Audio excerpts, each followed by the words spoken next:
সুপ্রিয় শিক্ষার্থী বন্ধুরা, তোমাদের সবাইকে নতুন একটা ভিডিওতে আমরা যে বিষয়টা নিয়ে কথা বলবো খুব ইজি। তোমাদের বার্ষিক পরীক্ষার সিলেবাস। বার্ষিক পরীক্ষার সিলেবাসটা কি হবে সম্পূর্ণ ডিটেলসটা আজকে আলোচনা করব। সর্বপ্রথম তোমরা ডিজিটাল প্রযুক্তি সপ্তম শ্রেণী যেটা আছে 2024 সালের ওই সিলেবাস এবং তোমাদেরকে এখানে মূল্যায়ন কাটন শিক্ষণকালীন মূল্যায়ন কী কী থাকবে সকল কিছুই ডিটেলসে বলবো।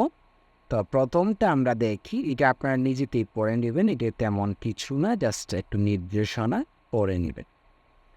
এখন আমরা যাচ্ছি হনঙে, যেটা হলো 1 নং শিখন অভিজ্ঞতা 2 বুদ্ধিবৃত্তিক সম্পদের ব্যবহার।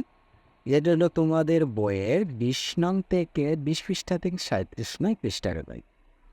শিখন অভিজ্ঞতা ফার্স্ট, আমি যদি রোবট 61 নং পৃষ্ঠা থেকে 84 নং পৃষ্ঠা। সেম তৃতীয় নম্বর যে গ্রাহক বা সেবা ডিজিটাল প্রযুক্তি, যেটা 97 পৃষ্ঠা থেকে 112 পৃষ্ঠা, যোগাযোগ নিয়ম মানে 113 পৃষ্ঠা থেকে 4। এখান থেকে তোমাদের দুইটা নিয়মই হবে।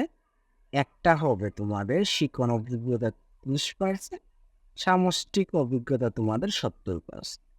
আমরা দেখি তোমাদের যে অ্যাসাইনমেন্ট ব্যবহারিক কাজগুলো আছে, যেমন নমুনা, শিক্ষণ অভিজ্ঞতা, তারপরে এইটা ডিজিটাল মাধ্যমে ই-কমার্সের সেবাপ্রাপ্ত ধাপ বিবেচনা করলে এখান থেকে তোমার 10 মার্কস পেয়ে যেতে পারেন। এরপরে সেম ইনভেস্টিং ওয়ার্ক প্রজেক্ট প্রশংসা রিপোর্ট, এইটুক থেকে আপনারা একটা ব্যানার প্রতিবেদন তৈরি করবেন বুদ্ধিবৃত্তিক আইডিয়া, এখান থেকে আপনার 10 মার্কস পেয়ে যাবেন।